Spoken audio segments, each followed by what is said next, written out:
Now we have our next contestants who are going to be pitching to us, Hassan and his producing partner, Joanna.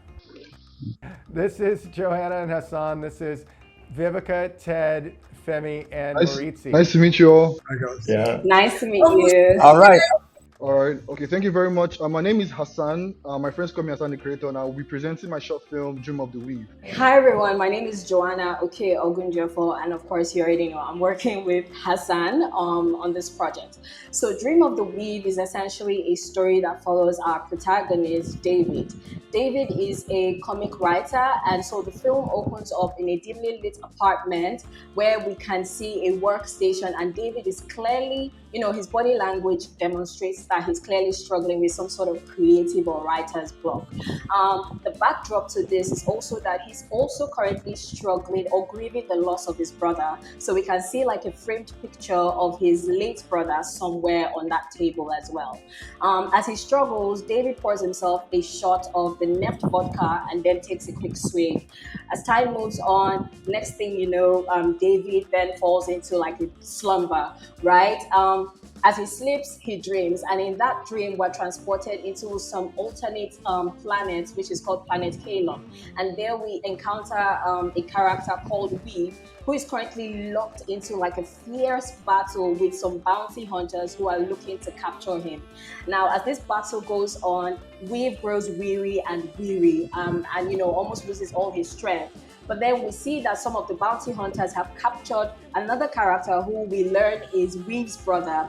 And this makes Weave really, really angry. Like there's a surge of rage and energy that comes from that rage that pushes Weave to defend his brother, to protect him from being killed. And so flashback or back to the main reality, we then hear a loud crash that wakes Weave up from David up from his slumber. His cat, is making a mess somewhere. His pet is making a mess somewhere. But that wakes David up, and we can see his face is a bit groggy, but we can also see that there's renewed determination and added inspiration on his face. So essentially, Dream of the Weave is a tale of resilience, of how creativity can emerge from the depths of despair, basically.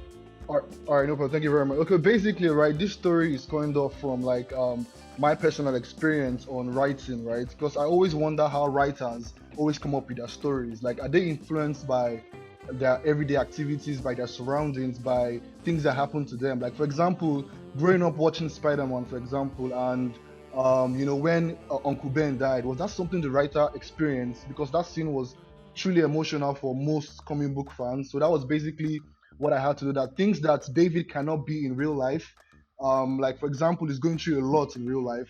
So obviously he lost his brother. So why can't he not write a story where his brother is alive and he saved his brother?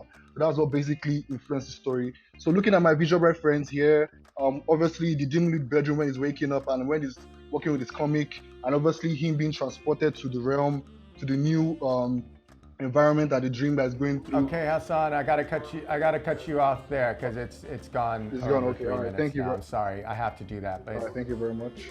I love that you guys were so prepared with your pitch, and you listened yesterday when I was talking to you about things that would be helpful for the judges and for me, and so I really appreciate that. And I just want to give you a thank you very much. High five. Thank you. Thank you. And now I'm going to start with the judges. Ted, do you have any questions? No, great pitch. Thank you. All right, Maurizi, how about you? Lovely pitch, guys. I just wanted to find out, you said you had a little bit of a fight sequence in there. How do you plan to choreograph and shoot it? Okay, basically I'll obviously be working with some stunt choreographers that I know as friends. I do have even also for the visual effects, I'm also somebody who does visual effects, and I have like a strong community of visual effect artists for the project also.